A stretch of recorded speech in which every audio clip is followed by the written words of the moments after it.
गेल्या महिनाभरापासून पुण्यातल्या बिघडलेल्या कायदा सुव्यवस्थेचा एकूण विचार करता आणि फक्त पुणेच नाही तर पुण्यासोबतच चाकण असेल, अकोला असेल, अमरावती, परतवाडा असेल, या सगळ्याच ठिकाणी ज्या पद्धतीने महिला सुरक्षिततेचा प्रश्न ऐरणीवर आलेला आहे हे सगळं गंभीर आहे, चिंताजनक आहे।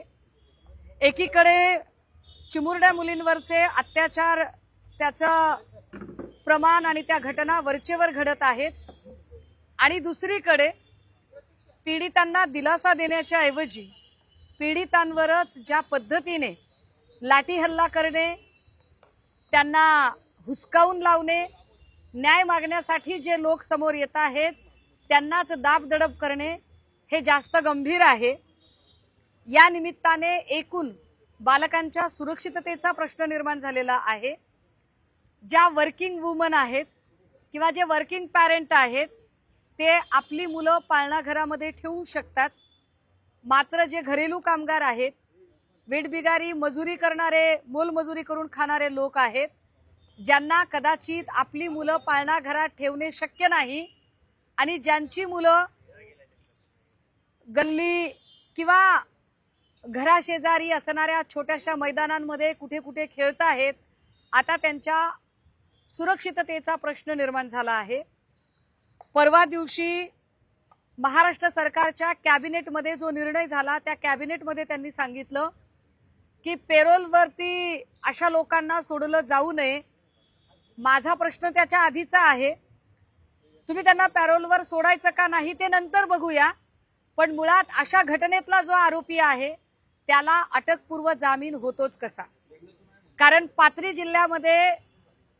परभणी जिल्ह्यातल्या पाथरी तालुक्यातल्या सोनपेठमध्ये 6 वर्ष बालिकेवर शाळेतल्या शिक्षकानेच अत्याचार केले आणि या शिक्षकाला अटकपूर्व जामीन हा सोनपेठच्या पीआयने दिला। मी पुन्हा एकदा ते नमूद करते की परभणी जिल्हा पाथरी तालुका सोनपेठ मधल्या 6 वर्षाच्या बालिकेवर शिक्षकाने अत्याचार केला आणि शिक्षकाला अटकपूर्व जामीन झाला।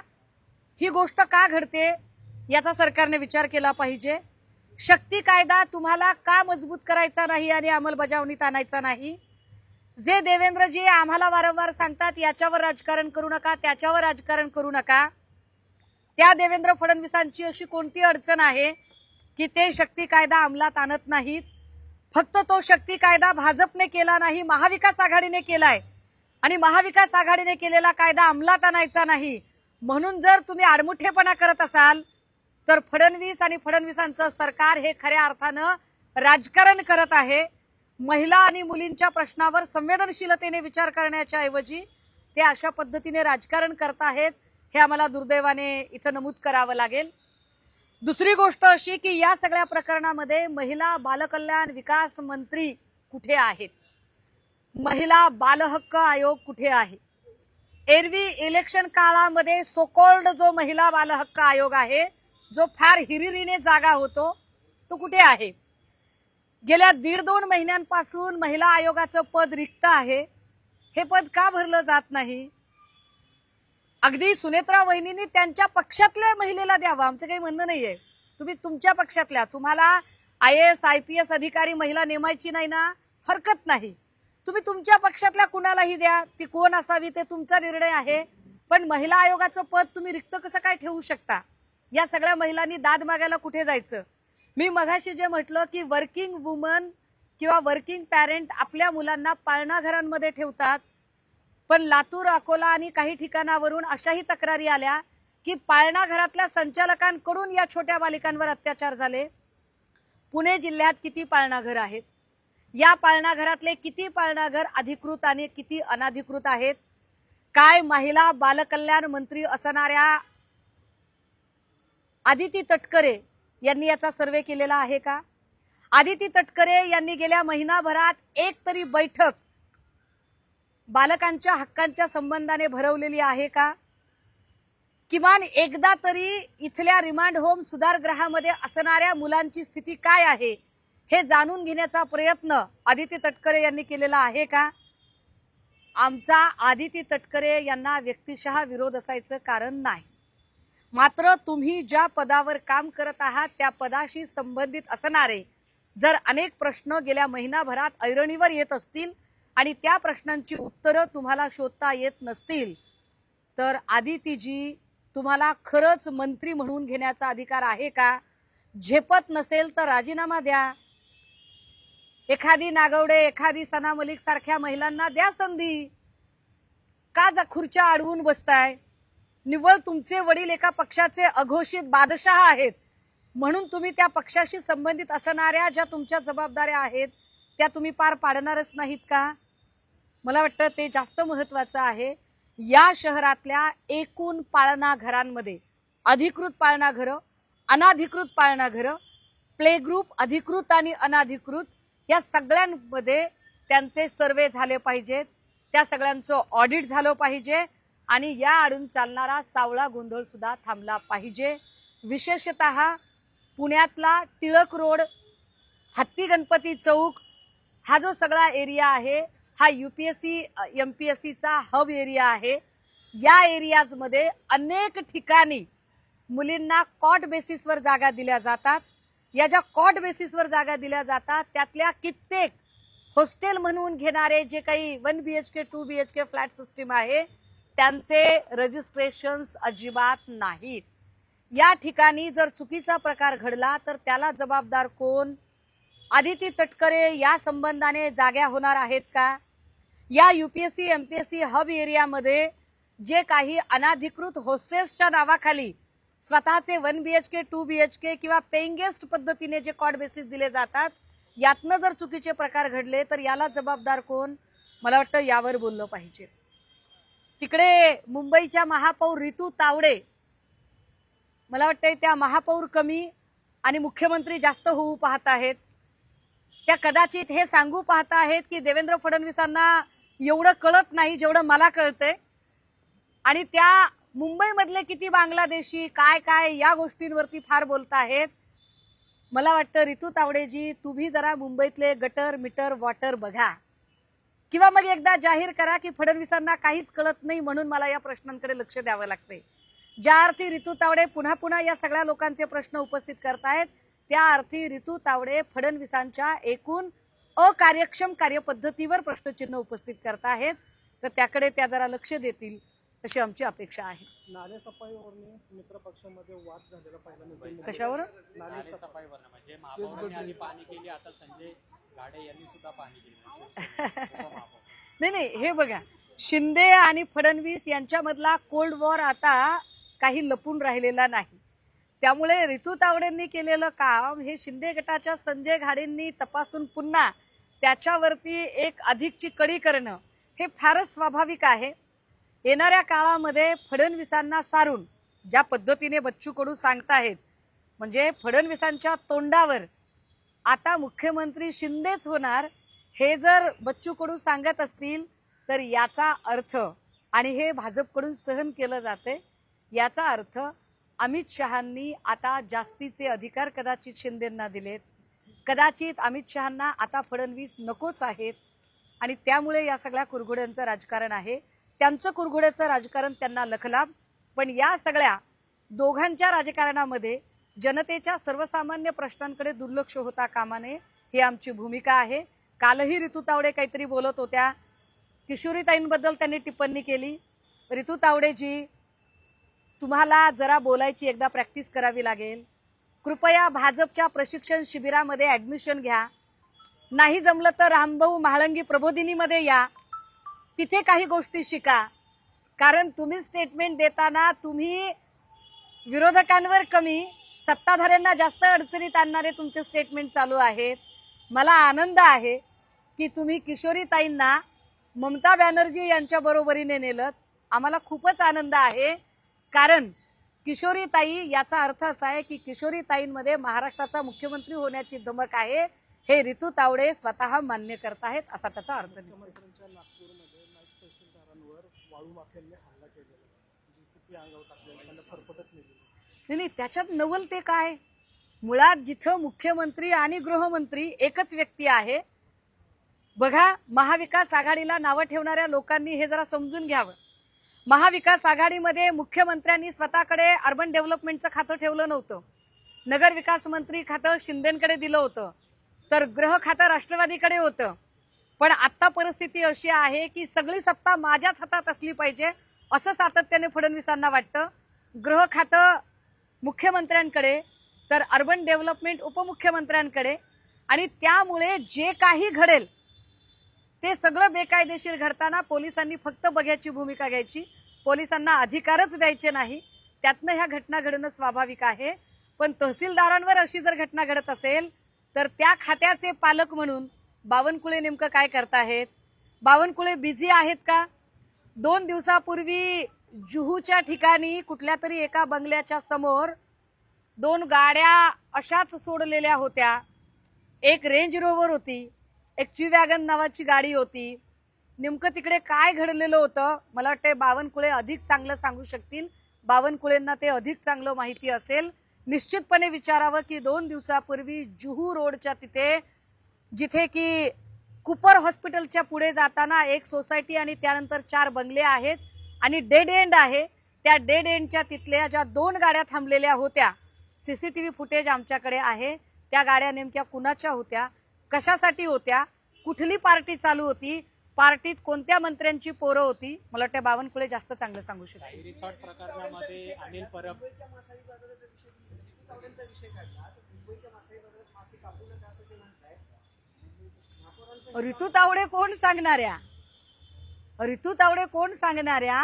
जो कोळी बांधव आहे, ज्याची रोजीरोटी ही मासेमारीच्या व्यवसायावर आहे, आणि कित्येक असे लोक आहेत जे कंपनीत कामाला असतील, सरकारी किंवा खाजगी आस्थापनांमध्ये कामाला असतील, आणि अशा लोकांना मच्छी स्वच्छ करून लागते. मच्छी स्वच्छ करायची असेल तर स्वाभाविक आहे की त्याचा वेगळा जे बायोवेस्ट आहे ते बायोवेस्ट होणार. ते बायोवेस्ट त्याची विल्हेवाट कशी लावायची ही जबाबदारी महापालिकेची आहे. महापालिका आपली जबाबदारी झटकून जर कोळी बांधवांनाच तुम्ही मासे स्वच्छ करायचे नाही असं सांगत असतील तर तुम्ही जरा मुंबईकरांचा नेमका मानस काय आहे ते समजून घ्या. मुंबईकरांनी जे तुम्हाला आत्ता महापौर पदावर बसवलंय त्याचा त्यांना पश्चाताप होऊ नये याची काळजी मला वाटते ऋतू तावडे घेतील. नाहीतर मुंबईकरांना असं वाटू नये की फॉर अ चेंज म्हणून आम्ही भाजपला बसवलेलं होतं, पण भाजप तर अतिशय कुचकामी निघाली आणि शिवसेनेने जी वारंवार जी वर्षानुवर्ष भूमिका घेतली होती ती अधिक चांगली होती. साई रिसॉर्ट प्रकरणात अनिल परब यांना क्लीन चिट म्हणजे निर्दोष मुक्तता झालेली आहे. किरीट सोमय्यांनी हे आरोप करताना अगदी रश्मी ठाकरे यांच्यापर्यंत हे सगळे आरोप केलेले होते. आता मात्र किरीट सोमय्या याच्यावर बोलत नाही. काल ज्यावेळेस त्यांना काय आहे, मुलुंडचे एचडी व्हिडिओ स्पेशालिस्ट जे आहेत, या एचडी व्हिडिओ स्पेशालिस्टना स्वतःच्या व्हिडिओ बद्दल पण काही बोलायचं नाहीये. ज्या स्वतःच्या व्हिडिओज बद्दल त्यांनी अब्रू नुकसानीचा दावा टाकला होता व्हिडिओ प्रसारित करणाऱ्यांवर, त्याच्याबद्दल काय म्हणणं आहे किरीट सोमय्यांचं? सोमय्या ते व्हिडिओ खरे की खोटे? मुंबई पोलिसांनी तरी ते व्हिडिओ खरे आहेत असं सांगितलं होतं, त्यावर तुमचं काय म्हणणं आहे? राहिला प्रश्न अनिल परबांवर केलेल्या आरोपांचा, तर मला आनंद आहे की आमचे नेते, आम्ही कायम असं म्हणतो की कर नाही त्याला डर कसली, आणि जो घाबरणारा असेल, ज्याने चुकीचं काम केलं असेल तो भाजपला गिव्हअप करेल, सरेंडर करेल. परंतु संजय राऊतजी असतील किंवा अनिल परबजी असतील, आमचा एकही नेता सरेंडर होत नाही, कारण त्यांच्याकडून चुका झाल्या नाहीत. साई रिसॉर्ट प्रकरणी त्यांची निर्दोष मुक्तता झाल्याबद्दल पहिल्यांदा तर नेते अनिल परबजी यांचं मी मनपूर्वक अभिनंदन करते. पण त्यासोबतच किरीट सोमय्या नाक घासून माफी मागायची तयारी ठेवा. दर वेळेला तोंडघशी पडताय. तुम्ही ज्यांच्यावर आरोप केले त्यातले अर्ध्यापेक्षा जास्त लोक भाजपमध्ये गेल्यानंतर तुम्ही गपगार बसलेले आहात. आमच्या मराठवाड्याच्या भाषेत तुमचा इस्तू इजलेला आहे. आणि याच्यानंतर तुम्ही आत्ता अनिल परबजींवर जे काही आरोप केले ते आरोप कोर्टाने सगळे डावललेले आहेत, फेटाळलेले आहेत. अनिल परबजी यांनी आपलं सत्यता सिद्ध केलेली आहे. पण एचडी व्हिडिओ स्पेशालिस्ट किरीट सोमय्यांना माझा एक सल्ला असेल, इतरांवर आरोप करण्यापेक्षा तुमच्यावर जे व्हिडिओचे आरोप झाले होते त्याचं नेमकं काय, त्याच्या संशोधनाच्या कामाला जरा लागा. काही विधान पहिल्यांदा माध्यमांसमोर आलात. जसं उमेदवारी डिक्लेअर झाली त्यावेळेस तुम्ही एक स्टेटस ठेवलं होतं की 100 का 1000 विधानसभा हो, मी ठाम आहे उद्धव माझ्या ठाकरेंवर म्हणण्यावर. कुर्बान. तुम्ही नाराज होती अशी कुजबूज होती, नाराज होतात म्हणून एवढे दिवस नव्हतात समोर त्या माध्यमात? नाही नाही नाही नाही, मी काही नाराज बिराज असण्याचं काही कारण नाही. एखाद्याने मागणी करावी का तर करावी, ते काही गैर नाहीये. पण मिळालं नाही म्हणून नाराज व्हायचं काय कारण आहे? बघा, ज्या संभाजीनगरमध्ये एकेकाळी आमच्याकडे प्रचंड सत्ता होती, जिकडे आमचे 5-6 आमदार होते, खासदार होते, महापालिकेत सत्ता होती, आज त्या संभाजीनगरमध्ये फार पक्षाची अडचणीची अवस्था आहे. कदाचित पक्षाला संजीवनी मिळावी म्हणून जर दानवेंना तिथे जर संधी दिलेली असेल तर हरकत नाही. पक्ष वाढणार असेल तर आपण पक्षप्रमुखांचा निर्णय मान्य केला पाहिजे. आणि एका जत्रेत देव म्हातारा होत नाही. त्यामुळे माझ्यासाठी अजून खूप मोठा स्पॅन आहे आणि तो मोठा स्पॅन मी लढला पाहिजे. उलट मला याचा जास्त आनंद आहे की कदाचित पक्षप्रमुखांनी जर असा निकष लावला असेल की आपण सुषमाताईंना जरी नाही दिलं तरी त्या नाराज होणार नाहीत आणि त्या कुठल्याही पक्षात जाणार नाहीत, तर मला वाटतंय हा माझा पक्षनिष्ठा, माझ्याबद्दलच्या पक्षनिष्ठेचा सन्मान आहे. माझ्यावर पक्षप्रमुखांनी दाखवलेला विश्वास आहे की मी कुठल्याही परिस्थितीत पद असो किंवा नसो मी त्यांच्यासोबत ठाम राहणार आहे. हा विश्वास असल्यामुळेच त्यांनी हा निर्णय घेतला असेल. चांगली गोष्ट. दिलाय का तुम्हाला? मला वाटतं की मी ठाकरेंची बहीण आहे, मी ठाकरेंची बहीण आहे. त्यामुळे मला वेगळ्या शब्दाची काही गरज नाही. मला होईल ना. पण लाडके बहीण वाटत नाही तुम्ही? काय आहे माहितीये का, 1500 रुपयावर खुश होणं याला जर लाडकी बहीण म्हणत असाल तर सॉरी, मी काही त्याच्याशी सहमत नाही. माझ्यासाठी पदांपेक्षा सुद्धा सन्मान जास्त महत्त्वाचा आहे, सुरक्षितता जास्त महत्त्वाची आहे. माझी सुरक्षितता, माझा सन्मान पक्षामध्ये शाबूत आहे, हे माझ्यासाठी महत्त्वाचे आहे. राहिला प्रश्न भाजपच्या ट्रोलर्सचा, तर त्यांनी माझी चिंता करण्यापेक्षा त्यांनी केशव उपाध्ये, माधव भंडारी या लोकांची चिंता करणं जास्त गरजेचं आहे. ते त्यांच्यासाठी जास्त हितकारक आहे. काहीतरी म्हात्रेबाईंनी पण काहीतरी ट्विट केलं होतं. आता त्यांचं तर काय कोणी सांत्वन करावं असो, कारण नीलम गोरेंसारख्या अत्यंत निरुपयोगी महिलेला 5 वेळा, कारण ब्लॅकमेलिंग केलं जातं ना, त्यांना माहिती आहे की आता नीलम गोरेला दिल्यानंतर नीलम गोरे पुन्हा भाजपकडे सुद्धा टुनकन उडी मारू शकतात. त्यामुळे कधी कधी अशा ब्लॅकमेलिंग करणाऱ्या निरुपयोगी लोकांना पण द्यावं लागतं. त्यातून कदाचित नीलम गोरेंना मिळाली असेल ती जागा, पण त्यामुळे काम करणाऱ्या पक्षातल्या चांगल्या महिलांवर नक्की अन्याय झाला असेल. काही लाडक्या बहिणीचा विषय आलेला आहे. आता जो विषय सध्या घडतात, लहान मुलींवर अत्याचार होतात, मुलं देखील याच्यामध्ये महिलांचा असा आक्रोश आहे की आम्हाला लाडकी बहीण योजना नको, पण आम्हाला सुरक्षितता हवी. अर्थात आम्ही हे खूपदा म्हटलेलं आहे की आरक्षित असण्यापेक्षा सुरक्षित असणं जास्त महत्वाचं आहे.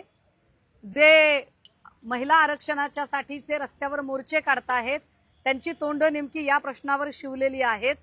आमच्यासाठी सुरक्षित बहीण योजना ही जास्त महत्वाची आहे आज घडीला आणि त्यावर जास्त विचार झाला पाहिजे. आदिती तटकरे यांनी त्या महिला बालकल्याण मंत्री आहेत का फक्त योजना अपडेट मंत्री आहेत हे त्यांनी एकदा ठरवलं पाहिजे.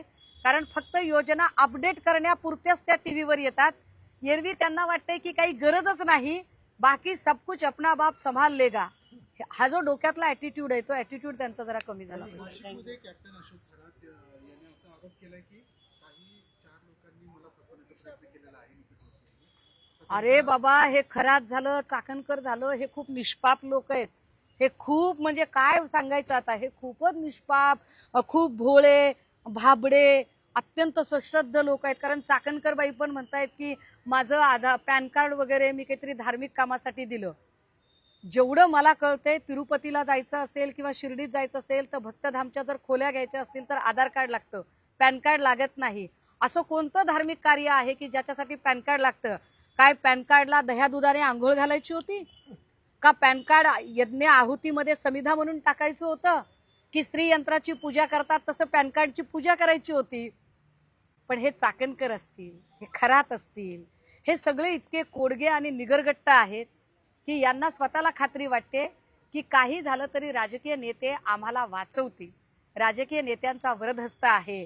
नुसतीच कस्टडी पे कस्टडी हे जे सगळं नाट्य चाललेलं आहे हे मोठं मनोरंजक आहे. प्रतिभा चाकणकर यांची ईडीमध्ये चौकशी झालेली आहे त्या संदर्भात. अहो, प्रतिभा चाकणकरांची चौकशी करताय, पण मला काय म्हणायचंय, चाकणकरांकडे, कदाचित प्रतिभा चाकणकरांकडे त्या सागरातली एक बादली असेल, अख्खा सागर ज्या रुपाली चाकणकरांकडे आहे त्यांचं काय? त्यामुळे प्रतिभा चाकणकरांची चौकशी करायची आणि प्रतिभा चाकणकर आणि स्वतःची सोडवणूक करण्या इतका वेळ रुपाली चाकणकरांना द्यायचा, हे जे नियोजन आहे ते फारच सूत्रबद्ध वाटते. कमाल आहे त्याची.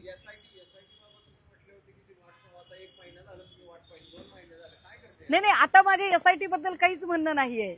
उलट मला असं वाटत होतं की परतवाडा प्रकरणात पुन्हा SIT स्पेशालिस्ट म्हणून तेजस्विनी सातपुतेंनाच आणतात की काय, पण बरं झालं तिथे अजून एक जरा वेगळं नाव आलं ते.